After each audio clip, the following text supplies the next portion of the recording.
তারপরে কর্পোরেশন এলাকা বেড়ে যায়।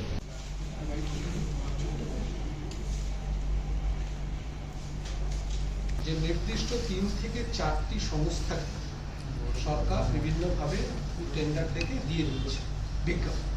তো এই নিয়ে আপনাদের কি কোনো কিছু বক্তব্য আছে যে এরকম কি?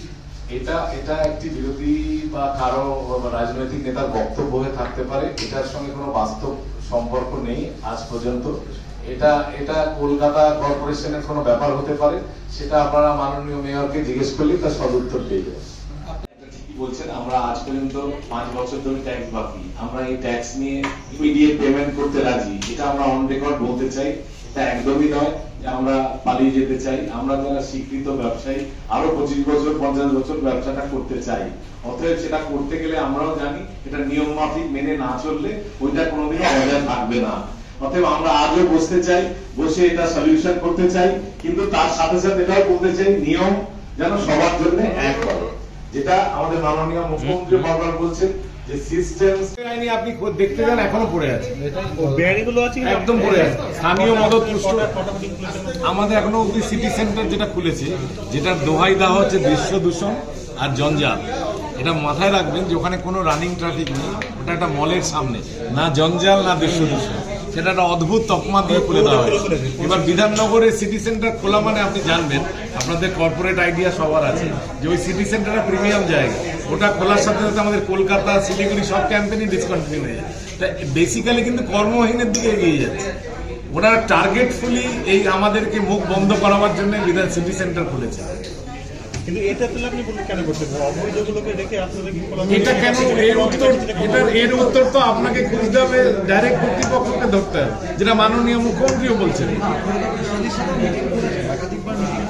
কৃষ্ণাদি ইত্যাদি বহুবার বলেছি যে আপনি আমাদের ডেকে সলভ করুন, কিন্তু উনি কাউন্সিলরদের কিছু বলতে পারছেন না।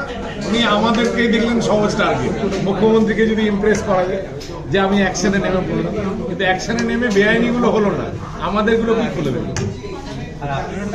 বক্তব্য একটাই যে আমরা ক্ষুদ্র কুটির শিল্প সার্ভিস সেক্টরে পড়ি, অন্য সব ক্ষুদ্র কুটির শিল্পের মতো রক্ষা কবচ কেন্দ্রীয় রাজ্য স্তরে আমাদেরও পাওয়া উচিত, এবং সেইটাই আমরা দেখতে পাচ্ছি। তা হঠাৎ করে যে আক্রমণ আমাদের উপর হয়ে আসছে এটা অনভিপ্রেত।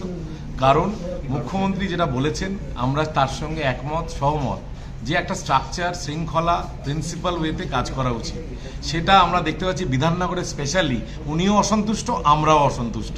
যে এক শ্রেণীর লোকাল স্থানীয় স্তরে, সে কাউন্সিলরই বলুন তার হ্যান্ডই বলুন, সম্পূর্ণরূপে নিজের হাতে আইন নিয়ে ব্যক্তিগত স্তরে মানুষকে বিপদ চালিত করছে, যেটা আমরা কর্তৃপক্ষকে বারবার বলছি আমাদের সঙ্গে নিয়ে করুন।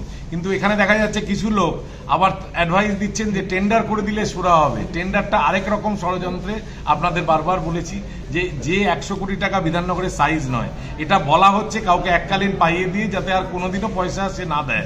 কারণ এই বেআইনি যদি না আটকানো যায় তো 100 কোটি টেন্ডার করতে হবে। কলকাতার সাইজ নয় অত বড় 100 কোটি, ওনারা বিধাননগরে একটা ফিকটিশিয়াস ফিগার দিয়ে আরও বিপদ চালিত করার চেষ্টা করছে। এখন আপনাদের সাজেশনটা কি? আমাদের সাজেশন হচ্ছে যেরকম করে হকার ভাই বোনেদের মুখ্যমন্ত্রী মানবিক মুখ দেখিয়েছেন, যে ওনাদের ডেকেছেন, ওনাদের সেক্রেটারিকে ডেকেছেন, ইউনিয়নকে ডেকেছেন, আমাদেরও সেরকমভাবে অ্যাসোসিয়েশন আছে, আমাদের ডাকুন, সারা পশ্চিমবঙ্গের সলিউশন আমরা করব ওনার সাথে হাতে হাত মিলিয়ে। আমরা ট্যাক্স দিতে চাই।